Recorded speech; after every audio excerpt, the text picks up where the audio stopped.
Bonjour, bonsoir, ça dépend de l'heure à laquelle vous nous suivez. Vous êtes bel et bien branché sur Mali Mbia officiel. Une fois de plus, nous vous disons merci beaucoup pour avoir accepté notre invitation cet après-midi. Chers amis, nous sommes encore de retour sur nos plateaux avec un autre invité de marque. Lui, il s'appelle Jacques. Jacques, il est en ligne avec nous à partir de la France. Je pense qu'il va se présenter. Moi, je le connais personnellement, mais j'aimerais qu'il puisse se présenter aussi pour que nos téléspectateurs puissent quand même le connaître. Bonsoir, Jaco. Bonjour, bonsoir. Je ne sais pas, il est quelle heure là chez vous? Il est 18 heures juste. Oui, bonsoir. Bonsoir à tous les auditeurs. Moi, je réponds au nom de Jacques. Je suis résident en France.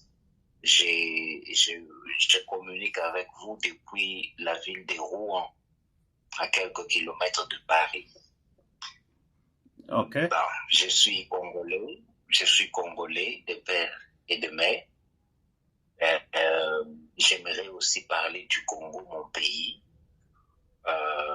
comme vous m'avez donné l'occasion. Voilà, c'est un peu ça. En tout cas, une petite présentation. Je suis vraiment très content de t'avoir sur notre émission. Je pense que tu vas me permettre de te tutoyer. Jacques, je t'ai connu depuis l'enfance. On a fait des études ensemble à Lubumbashi. On a grandi à Lubumbashi. On est tous Congolais de père et de mère. En tout cas, je suis vraiment très content vraiment. Nous essaierons un peu d'être bilingues, si vraiment tu le permets, parce que on est suivi presque Oui, de tout à partout. fait. On est suivi presque de partout au Oui, monde. C'est pas seulement au Congo. tout à fait. On est suivi même dans nos villages. Donc, parlons Congo. Donc, ça fait longtemps que vous avez quitté le pays. Qu'est-ce que vous pouvez nous dire du Congo depuis que vous êtes parti? Euh, Ça fait 25 ans que j'ai quitté le Congo, Wow. exactement. Et j'ai toujours eu le Congo avec moi. J'ai toujours pensé congolais. J'ai toujours suivi de près tout ce qui se passe au Congo. Mhm.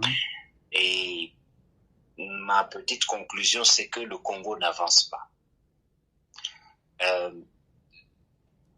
Faire des routes ou, je sais pas, mettre quelques cabines électriques par-ci, par-là, ne veut pas dire que nous avançons. Parce que, vu le potentiel que le Congo peut avoir, et ce qu'on est en train de faire, c'est des miettes. Le Congo n'avance pas beaucoup. C'est mon impression, en tout cas, durant les 25 ans. Je pense que en 25 ans, on aurait pu faire des très grandes choses par rapport à ce que nous voyons aujourd'hui. C'est ça mon opinion sur le Congo. Okay, Le so Congo a besoin de se réveiller. mhm. D'autres pays à travers l'Afrique, pour ne pas aller à travers le monde, mais à travers l'Afrique, beaucoup de pays ont fait des très grands progrès. Le Kenya, la Tanzanie, le Botswana, la Namibie ont prouvé, ont fait beaucoup de progrès en 25 ans. Mais pourquoi pas le Congo? C'est pourquoi j'ai dit qu'en 25 ans, j'ai constaté que le Congo n'a pas beaucoup bougé. D'après vous, C'est un peu ça. qu'est-ce qui fait que le Congo n'avance pas? Je sais que, est-ce Bon, qu'on va dire c'est moi, parce qu'il y a de la guerre à l'Est, ou bien la situation politique, ou bien ce sont nos autorités qui dirigent le pays? il y a ce qu'on appelle good governance. Nous avons ce problème-là au Congo. Nous avons des bons leaders, mais qui ne parviennent pas à harmoniser leur leadership, tout simplement. Le président Tshisekedi est un bon leader. Il a une très bonne façon, une bonne vision pour le Congo. Mais est-ce qu'il parvient à harmoniser sa vision avec ses collaborateurs, c'est-à-dire les ministres? Combien de ministres ont détourné des millions de dollars sous le règne de Tshisekedi? Vous comprenez qu'il y a des bons ministres comme le ministre Liao, je crois, Il y a des ministres comme Moutamba aujourd'hui, c'est des bonnes personnes. Mais pourquoi est-ce que toutes ces personnes-là ne parviennent pas à se mettre en harmonie avec la vision du chef de l'État et de faire quelque chose de bien pour le Congo? Le Congo est un grand pays. On parle du Congo même au Vietnam. Mais quand vous arrivez à l'aéroport d'Ndjili, est-ce que vous pensez que l'aéroport d'Ndjili représente la grandeur du Congo, la grandeur que le monde place le Congo? Est-ce que vous pensez que l'aéroport, rien que par l'aéroport c'est comme le miroir d'un pays. Oui, tout à fait. D'Ndjili ne peut même pas faire, ne fait même pas le tiers de l'aéroport de Johannesburg. Qu'est-ce que les Sud-Africains ont de plus que le Congo? Pourquoi eux, ils ont cet aéroport-là qui a étonné les touristes allemands quand ils sont allés à la Coupe du Monde? Pourquoi eux, ils ont ça et nous, on n'a pas ça? Pourquoi les Tanzaniens, juste à côté, ont un aéroport qui défie toute concurrence dans la sous-région? Pourquoi nous, on n'a pas ça? Même l'aéroport de Kigali n'a rien à voir avec l'aéroport d'Ndjili. C'est grave, ça. Quand je dis que le Congo n'avance pas, je pèse bien mes mots. Et puis, c'est à notre aéroport, là où il y a, là où on a toujours payé les, comment on appelle ça, les go-pass. Mais cet argent-là, ça va où? Oui. 50 $, quelque chose comme ça. Pourquoi j'ai dit, nous avons de bons leaders, parce qu'aujourd'hui, c'est Bemba qui est au transport. C'est un bon leader, n'est-ce pas? Mais est-ce qu'il parvient à harmoniser son leadership avec la vision du chef? C'est ça le problème. Le Congo n'avance pas parce que chacun va en rang dispersé. Des ministres qui vont prendre l'argent public pour financer un projet, ils transfèrent cet argent dans leur compte personnel à la banque. Ça, c'est très grave. Comment voulez-vous que le pays avance? Le pays ne va pas avancer. Ça, c'est la mafia. Pour répondre en bref à la question, qu'est-ce qui ne va pas, qu'est-ce qui ne fait pas que le Congo avance? C'est justement en peu de mots, parce que il n'y a pas une harmonie de leadership au sommet de l'État. Il n'y a pas l'harmonie pour que chacun s'inscrive dans la vision du chef de l'État. Le chef de l'État a une bonne vision pour le Congo, mais est-ce que tout le monde adhère à cette vision-là? Non, pas du tout. Et le président seul ne peut rien faire. C'est ça qui ronge le Congo. Nous allons entendre Tshisekedi aussi dire, comme Kabila avait dit, si j'avais eu des bons collaborateurs, j'aurais fait de grandes choses pour le Congo. Et c'est ce que je voulais en arriver. Je voulais en arriver. D'ailleurs, ça allait être ma deuxième question. Donc, le président se fait entourer des gens qui lui-même considère comme ses proches, les gens qui lui fait confiance. Maintenant, qu'est-ce qui veut que maintenant les gens qui lui-même, parce que si je vois très bien chez nous là, on ne fait même pas comment on appelle ça, les castings pour vraiment nommer les gens. Donc c'est Naebio, Toyebani, on a étudié ensemble, donc on est de la même tribu, famille, donc Neboui. Il est entouré de gens qui lui-même connaît très bien. Maintenant, qu'est-ce qui fait que donc ils n'avancent pas parce qu'ils n'ont pas la même vision. Donc qu'est-ce qui est difficile que à remanier ka batunae wana donc alongola bango au juste. Bon, je crois que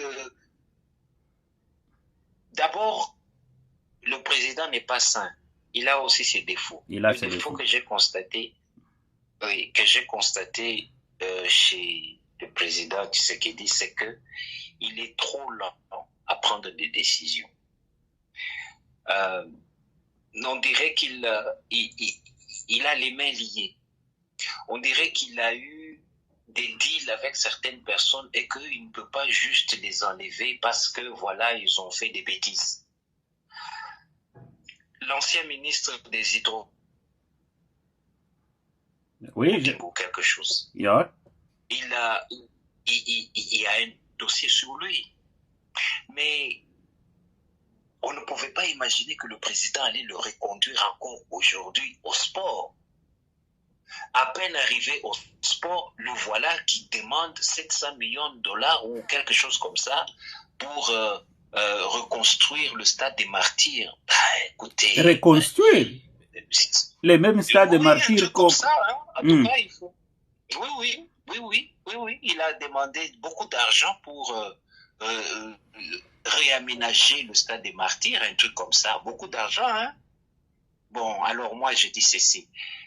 Pourquoi le président continue à bercer un tel individu? Pourquoi Pourquoi il est revenu même dans le deuxième gouvernement? Parce qu'il y a un dossier sur les hydrocarbures que l'IGF a décidé d'ignorer. Tu vois? Ben, c'est comme tu as dit, moi c'est vrai que je ne suis pas au Congo, mais je suis de près tout ce qui se passe au Congo. Il faut voir les genres de personnes qui entourent le président. C'est pas parce que Didier Boudimbo et le président étaient à Bruxelles ensemble que voilà, il a mérité le poste là. Il ne l'a pas mérité. Donc, si je comprends très bien, donc, le président Félix Tshisekedi est responsable de ce qui arrive au Congo. Parce qu'il est entouré de ses proches. Oui. C'est lui-même qui a nommé ces gens-là. Donc, si jamais il échouait à son deuxième mandat, donc il doit assumer. S'il échoue son deuxième mandat, oui. Il ne va pas dire que ce sont ses collaborateurs qui ont mal fait le travail. C'est lui qui a fait un mauvais tri. C'est lui, plutôt, qui n'a pas fait un bon tri de ses collaborateurs. Ouais. Donc, on ne nomme pas les gens parce que vous leur devez une certaine dette morale. Non. Il faut nommer des gens parce qu'ils méritent, ils ont les compétences pour assumer leur rôle. Peu importe ce qu'ils ont eu comme affinité à Bruxelles, peu importe, mais il faut nommer des gens compétents, des gens qui peuvent comprendre ce qui se passe et comment est-ce qu'ils peuvent aider le pays à aller de l'avant. Je me pose la question. Jean-Pierre Bemba a été à la défense. Pourquoi il est au transport aujourd'hui? S'il était un bon ministre, il serait resté à la défense. Pourquoi il n'est plus à la défense? Mais déjà, quand vous constatez que la personne n'a pas bien fait son travail à la défense, il ne faut pas le reconduire. Pourquoi vous le reconduisez? Il devait rester à la défense. C'est que s'il n'est plus à la défense, il y a quelque chose, il y a une faille. Il y a eu un litige. S'il n'a pas su montrer ses capacités à la défense, pensez-vous qu'il va faire une différence au transport?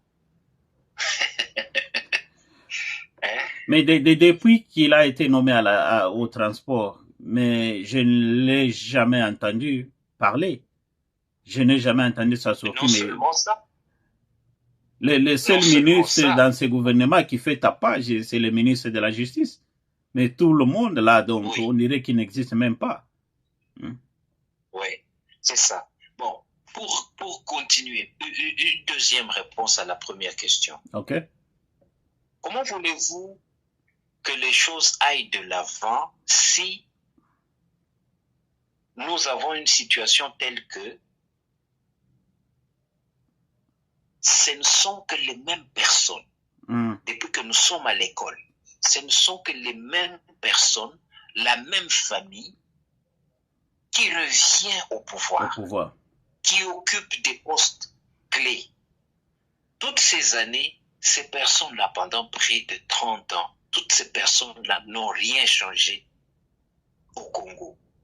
Mais pourquoi ces personnes-là reviennent toujours et encore et encore? Pourquoi? Comment ça se passe? C'est pas normal, non? C'est toujours la famille telle, pour ne pas mentionner leur nom. C'est toujours la famille des tels. Ce sont les enfants d'un tel leader qui existait dans le passé. Ce sont ces enfants aujourd'hui qui sont au contrôle. Et là, c'est le fils d'un tel. Là, c'est le fils d'un tel. Même idéologie. Rien n'a changé. On dirait le moboutisme qui continue. Comment est-ce que comment est-ce que le Congo va changer? Comment est-ce que le Congo va aller de l'avant? Ça veut dire que tous ces gens qui terminent leurs études au Congo n'ont pas la compétence d'être politiciens. Il y a des gens qui ont candidaté pour être, je ne sais pas, parlementaire ou quoi, là, qui ont gagné aux élections, mais qui ont été suspendus pour se faire remplacer par les grands noms. Hein? Les noms qui ont toujours été là au pouvoir. C'est pas normal. C'est pas normal. Et ça ne fait pas avancer le pays. Si la justice congolaise aujourd'hui est qualifiée de malade grave, le pays sera bâti sur quoi? Si il n'y a même pas une bonne justice dans le pays va... Quelle est la base de ce pays-là? Il n'y a aucune base, parce que chacun fera n'importe quoi, parce qu'il sait que la justice, on peut l'acheter comme on veut. Quelqu'un préfère aller en prison, quelqu'un détourne 20 millions de dollars et accepte d'aller en prison une année, où il va louer un petit appartement bien confortable avec climatiseur, et il va faire le sacrifice de rester là-bas une année, parce qu'il sait qu'après une année, il retourne récupérer ces 20 millions de dollars qui l'attendent. C'est ça la justice congolaise. Et le magistrat ou je ne sais pas quoi, il vient, il dit non, toi, va te faire tabasser, prends un peu de ketchup. Tu connais le ketchup qu'on utilise à McDonald's. Prends le ketchup, mets dans la bouche, mets aux fesses, mets sur tes habits. On dira qu'on t'a tapé, tu as vomi le sang, il faut qu'on t'amène à l'hôpital. C'est fini, il sort, il rentre plus. Et puis il garde son argent qu'il a détourné. Oui. Tout cet argent qu'on dit qu'on a détourné, on ne nous dit jamais que l'argent a été récupéré et remis dans les comptes de l'État. Non, ça part jamais. Comme ça. Oui. Ouais.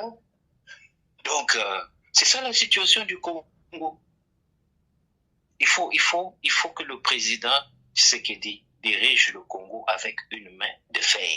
Là où il faut taper, il faut taper. Là où il faut punir, enfermer les gens, il faut les enfermer. C'est ça. C'est très important. Il faut arrêter de faire la camaraderie avec les gens parce que vous avez été ensemble à Bruxelles. En Europe. Non, à Bruxelles. Non, faut oublier ça. Faut oublier. Si je suis l'ami du président, je ne dois pas le trahir. Parce que si je le trahis, l'amitié n'a plus son sens. Tu vois? C'est ça que moi je... Donc, c'est si jamais les présidents vous écoutez ce soir à travers cette émission. Oui. Donc, vous lui dites qu'il faut qu'il se débarrasse, il faut taper très fort, il doit avoir une main de fer, chose qu'il ne fait pas. Donc, on sait très bien que le président Félix agit un peu lentement. C'est juste après, comme on l'a toujours critiqué, si on parle, si on sort comme ça, la diaspora parle, les gens des médias parlent, peut-être il va nous écouter. Parce qu'il est trop lent when it comes to... Donc, quand il arrive donc, à prendre des décisions, quoi. C'est ça. Le seul moment que je reconnais que le président Félix a été très rapide à prendre une décision, tu connais c'est quand? C'est quand il est allé à Genève signer le truc bidon que les Fayoulou et les Bemba et les Katoumbi avaient monté. Il a signé et puis la base, d'après ce qu'il nous a dit, et c'est vrai, la base l'a rappelé pour lui dire non, retire ta signature. Le président Tshisekedi, pour une fois, il a agi très vite. Il n'a pas été lent dans la décision de retirer sa signature. Tu as vu que quand il a retiré la signature, les choses ont pu avancer en sa faveur. Oui. Aujourd'hui, la même base qui lui avait dit de retirer la signature, la même base là, quelques-uns de membres de cette base là sont en prison. Bon, On peut dire parce qu'ils ont été trop impolis envers le président. Je parle de Kabound. C'est vrai. Mais quand même, est-ce que Kabound n'a pas servi l'UDPS? Est-ce que Kabound n'a pas été aussi pour beaucoup dans l'avancement de l'UDPS? C'est vrai qu'il faut le punir parce qu'il a fait ce qu'il a fait, mais est-ce que la punition là... Quelle est la raison vraiment pour laquelle Kabound est en prison? La raison majeure. C'est parce qu'il a dénoncé le détournement ou comment? Oui, il y a tout ça et puis les enjeux publics envers le président, je crois. Mais je crois que sa punition doit expirer bientôt parce que on n'emprisonne pas quelqu'un pour avoir critiqué le président. Non, mais Macron, chaque jour, on parle de lui à la télévision comme si on parlait d'un petit écolier. Et il ne met pas les gens en prison. Vous allez dire, oui, là c'est la France, mais là c'est le Congo. D'accord? Alors, si là-bas c'est le Congo, essayons de vivre comme des Congolais. Est-ce que vivre comme des Congolais, ça veut dire un ministre peut détourner 30 millions de dollars et puis ne pas faire la prison? Un ministre qui va détourner des millions de dollars et il s'en va se faire soigner à l'étranger parce que c'est un ami d'enfance du président. Soyez sérieux, non? C'est ça être Congolais. Être Congolais, c'est pas ça. Tu vois? Oui. Donc, moi, je pense que si le président suit les médias et qu'il arrive à tomber sur celui-ci, j'aimerais dire au président que, voilà, 73% des Congolais vous ont fait confiance. Ils ont besoin de vous voir agir. Les Congolais sont fatigués avec cette histoire de même personnes qui font des bêtises chaque jour. Le président ne prend pas de décisions pour les punir. Le président, il est lent, il est patient, il a une attitude d'un pasteur qui pardonne. Ce n'est pas ça, être un leader. Ce n'est pas ça. Il faut que ces ministres-là fassent leur travail. Si le ministre de l'enseignement, par exemple, au bout de son mandat de 5 ans, il parvient à construire 3 grandes écoles publiques, une à Kinshasa, une à Kisangani, une à Lubumbashi, et peut-être 2 au Kasai.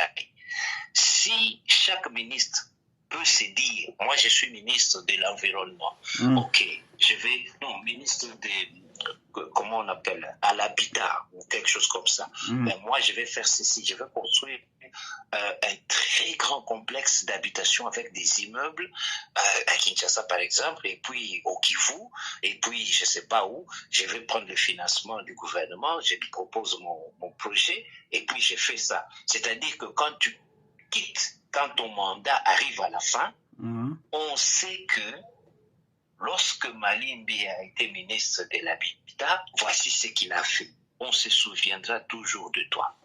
Mais il y a des ministres. Je prends l'exemple. Le ministre de l'Agriculture, à l'époque de Kabila, par exemple, il a fait son mandat pendant 10 ans. Il en est sorti comme quand il est arrivé aux affaires. C'est-à-dire, aucun projet en vue, aucune plantation, rien. Il est juste arrivé là comme quelqu'un qui venait faire du tourisme. Après, quand Kabila est parti, lui aussi il est parti. C'est fini. On ne peut même pas dire, voilà, le ministre de l'Agriculture, quand il était là, voici ce qu'il a fait. Rien du tout. Rien. Alors pourquoi ils sont ministres? C'était là qu'il faut taper fort. Il faut que le président vous venez d'évoquer, fort sur ses ministres. Vous venez d'évoquer un point très capital là. Est-ce que ce n'est pas la raison pour laquelle ces gens-là ne font que revenir? Parce qu'ils sont habitués à ça. Donc, ils ne font rien. Mais le gouvernement prochain, ils vont encore rentrer. C'est question seulement d'avoir une base, un peu de sous là, et puis corrompre. Donc, ils rentrent aux affaires. Ça devient comme à la coutume, quoi. Oui. Parfois, on a l'impression que le président lui-même ne veut pas que ces gens-là soient au pouvoir. Mais je me dis ceci, hein, disons-nous la vérité.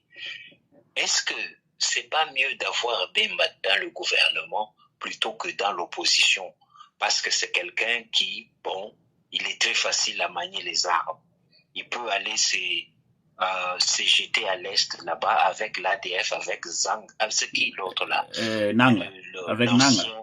Nanga. Nanga, oui, j'étais sur le point de dire Zanga. Zanga, le pauvre, il est au Maroc. Mais lui, là, on a peur. On s'est dit que si on n'a pas Bemba dans le gouvernement, il risque d'être mécontent et aller sympathiser avec Nanga. Alors on le garde. C'est-à-dire, ce n'est pas vraiment la volonté du président de mettre Bemba là où il est.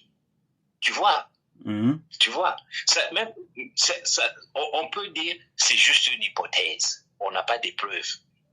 Mais on n'est pas sûr aussi que Bemba, c'est quelqu'un qui va accepter de rester à la maison. Je ne pense pas que si le président dit à Bemba, bon, écoutez, bon, monsieur, votre mandat, la défense est arrivé au bout, hein, restez, je vous remercie, le gouvernement vous remercie. Et puis Bemba va à la maison, il reste tranquille. Je ne pense pas. Je ne pense pas. Vraiment. Il fera comme Nanga. Yeah. C'est sûr. C'est sûr. C'est pourquoi tous ces gens-là se retrouvent dans le gouvernement. C'est comme qui dirait le président a les mains liées. Le président doit être libre. Le président doit être libre. Il a quand même 73% des Congolais derrière lui. Il doit se sentir fort et libre. Hein? Est-ce que ce n'est pas la mentalité des politiciens congolais? Dès qu'il n'est pas nommé, automatiquement, il devient opposant. Donc, on le voit même à l'IDPS. On les voit à l'IDPS. Maintenant, donc, les gens, donc, parce qu'ils ne se sont pas retrouvés, et d'emblée, là, et Kabouya devient, donc, la bête, comment on dit? La bête à abattre. Oui. C'est comme l'autre, comment on l'appelle, professeur Mbata. Il était de l'UDPS. Oui. Oui. Mais maintenant, il a quitté, il est dans un autre parti. Je suis sûr que on lui aurait fait des promesses et puis il a vu que non. Il ne se fait pas retrouver. Oui. Il devient l'ennemi de Kabouya. Voilà, il a basculé. Ah oui. Entre guillemets, avant qu'on termine, entre guillemets, je vais vous dire ceci, je te dis ceci, Mali. Ok. Le politicien congolais n'a aucune loyauté. Lorsque vous prenez le premier jusqu'au dernier politicien congolais, il n'y en a pas qui a le sens de loyauté. Aucun. Les mêmes gens-là qui applaudissent pour Tshisekedi aujourd'hui, ils ne juraient que par Kabila hier. Aujourd'hui, ils ont vomi Kabila. Ils ont adopté Tshisekedi que eux étaient en train de combattre sous Kabila. Ils n'ont gardé aucune loyauté envers Kabila. Pourtant, s'ils étaient de vrais politiciens, ils seraient restés au PPRD avec leur Kabila. Mais pourquoi aujourd'hui, tout d'un coup, ces gens-là, parfois même s'habillent comme le président? Pour dire qu'ils ont changé de côté. Ils ont tellement changé. En un clin d'œil. Les gens qui ne juraient que par Kabila. En un clin d'œil, ils ont changé. Ils sont devenus Tshisekidistes. Les gens comme les Mende, donc ils sont nombreux, pour ne pas citer celui-là. Voilà, donc ils n'ont même pas honte. On ne peut même pas les citer. On ne peut même pas les citer. Ils n'ont même pas honte. Donc hier, il était... On n'a même pas besoin de les citer. Vraiment. Après, lorsque Tshisekedi passera, lorsque ça sera Moutamba, ben tu verras combien de politiciens congolais vont laisser pousser leurs cheveux. Oui, tout à fait. C'est comme ils l'ont fait quand Kabila avait laissé pousser sa barbe. Hein? Vraiment.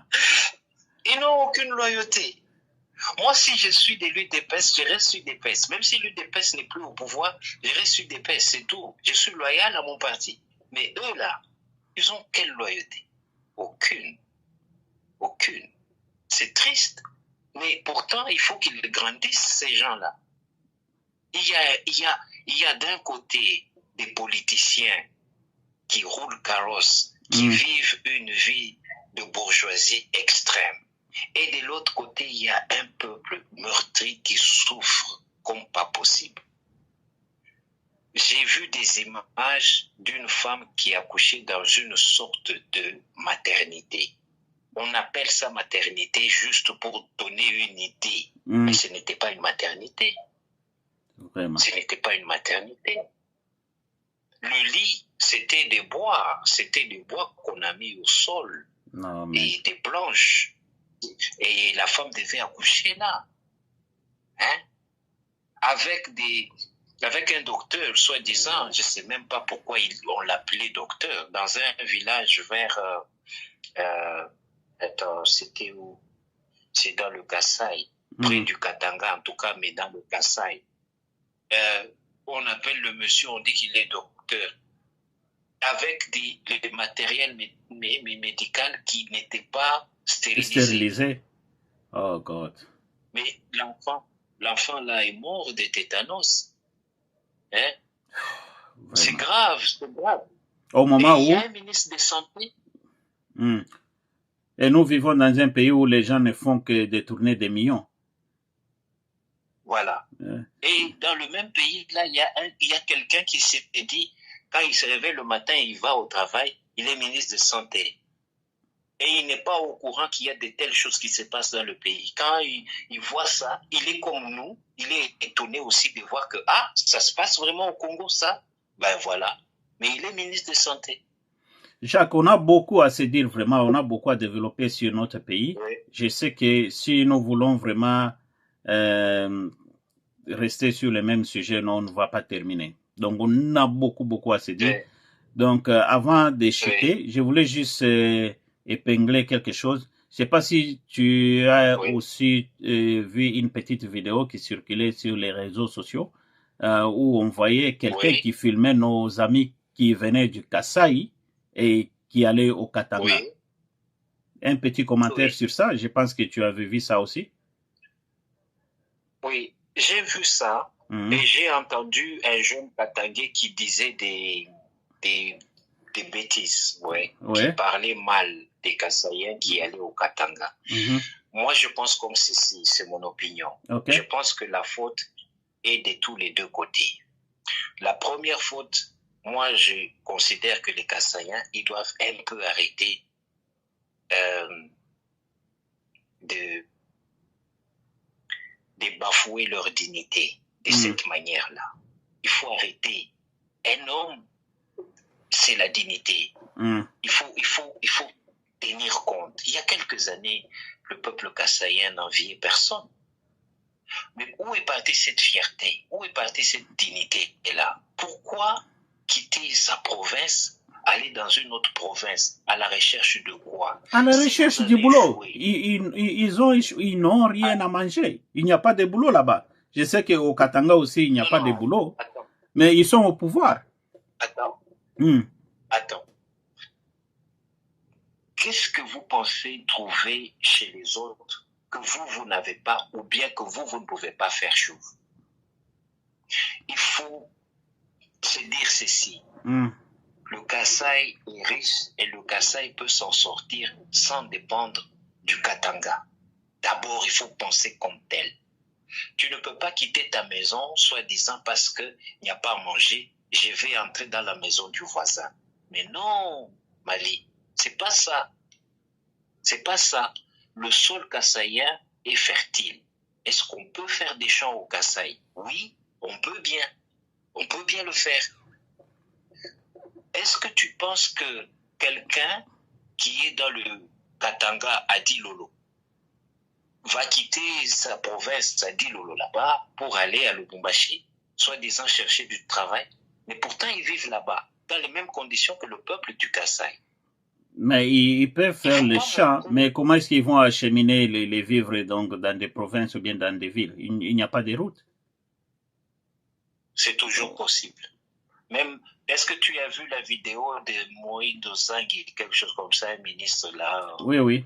Quand il faisait son déplacement, oui. Oui, tu l'as vu. Il roulait à moto là, mais il y avait des commerçants, des paysans qui avec leur moto, qui acheminaient des denrées alimentaires, non? Même s'il n'y a pas de route, il ne faut pas prendre ça comme un motif de ne pas de ne pas travailler chez soi et prétendre que non, c'est au Katanga que nous serons bien. Non, il faut arrêter ça. Il faut arrêter ça. Il faut quand même avoir un peu de dignité. Vraiment. Ce n'est pas le Katanga qui va sauver le Kasaï. Et ce n'est pas le Kasaï qui va sauver le Katanga. Non. Chacun là où il est, il doit tout faire pour faire sortir quelque chose de positif. Lorsqu'un malheur te frappe, c'est un petit conseil, c'est ma philosophie. Lorsque tu te retrouves dans des problèmes, dis-toi bien une chose, que dans les problèmes là que tu as, il y a la solution. Dans les problèmes là que tu as, il y a quelque chose de bien. C'est à toi de découvrir la bonne chose qui est dans ces problèmes-là. Le problème ne peut pas venir juste comme ça sans solution. Et dans le même problème-là, la meilleure chose, c'est quoi? C'est la solution. Il faut bien chercher. Ils ont tout essayé. Oui, c'est vrai. Mais il faut encore bien chercher. La solution des Kasaïens n'est pas au Katanga. Moi, je ne suis pas tribaliste. Je ne veux pas dire d'où je viens. Mais je dis ceci. Non, vous êtes Congolais, vous pouvez réfléchir, peu n'importe d'où vous venez. Vous êtes libre. Oui. Oui. De père et de mère. Voilà. Et les Katangais, moi, je veux leur dire ceci. Oui. Ça ne sert à rien de faire la grosse tête, d'insulter les autres parce qu'ils sont dans des problèmes, dans le malheur. Le malheur, ce n'est pas quelque chose qui frappe une personne. Le malheur, c'est quelque chose qui peut arriver à tout le monde. À l'époque, il y a un dicton qui disait, lorsque le deuil frappe le voisin, les autres ils regardent et disent, ah, c'est toujours chez eux, hein, ça n'arrive que chez eux. Qui a dit ça? Le deuil, ça arrive chez tout le monde. Chez tout le monde. Et le jour que ces mêmes personnes-là ont eu le deuil, ils n'ont pas compris pourquoi eux, ils sont endeuillés. Qui dit que le Katanga va demeurer ce qu'il est? Jusque quand? Jusque quand? Le Katanga aussi peut avoir des problèmes. Ouais. Déjà, quand la Zambie ferme sa frontière, le Katanga crie, pleure à la famine. Pourtant, le sol zambien, c'est le même sol avec le sol katangais. Pourquoi au Katanga, il n'y a pas des champs? C'est déjà un problème. Je sais pas, ça ne veut pas dire que le peuple kassaïen va trouver une solution au Katanga. Au Katanga, il y a déjà un problème. Le Katanga pleure comme un petit enfant quand la Zambie ferme ses frontières. Quand la Zambie refuse de laisser passer la farine, ils disent, ah, Banatu Katari à Bunga. Mais pourquoi vous n'avez pas vos champs? Hein? Oh, vraiment, le Congo, notre pays. Ouais. La faute est partagée.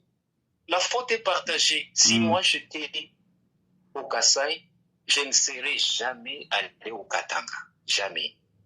Par dignité, je ne serais jamais allé au Katanga. Je serais allé à Kinshasa, peut-être.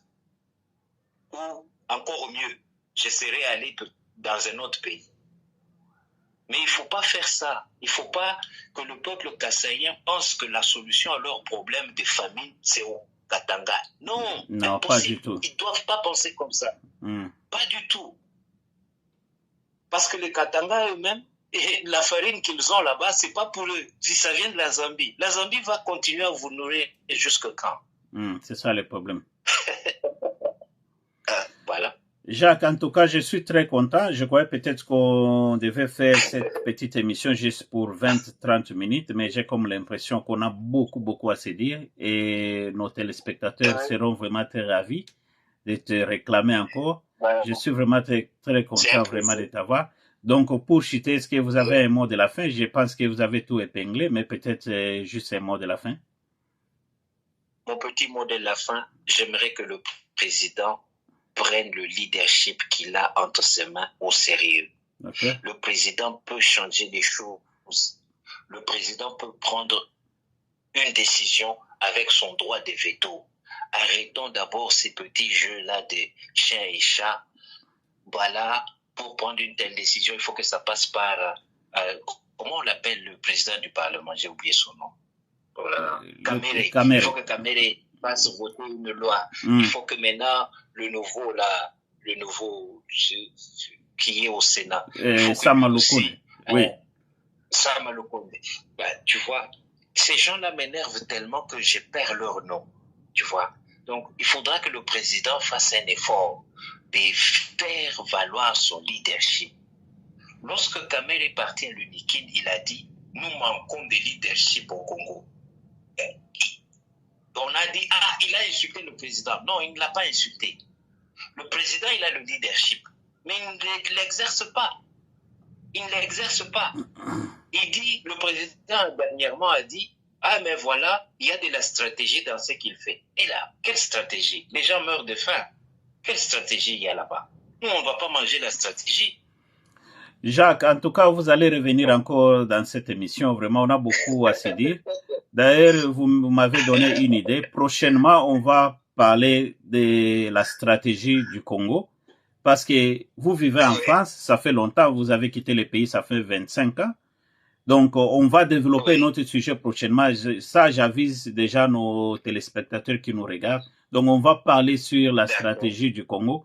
Et puis, est-ce qu'il nous faut vraiment avoir des parlements pour qu'un pays se développe? Donc, on a un sujet pour développer Jacques. Donc, soyez à l'écoute. Donc, c'est quelqu'un vraiment qui est vraiment bien assis dans ce domaine-là. Donc, Boyo Kibino Moko, donc, ndenge azo développer Makambo. Tu sens vraiment que, vraiment, on a envie de t'entendre toute la journée, quoi. En tout cas, merci beaucoup vraiment pour accepter notre invitation. Vraiment, je ne sais quoi te dire. C'était un grand plaisir. En tout cas, merci beaucoup et à la prochaine, Jacques. Ok, merci. Au revoir.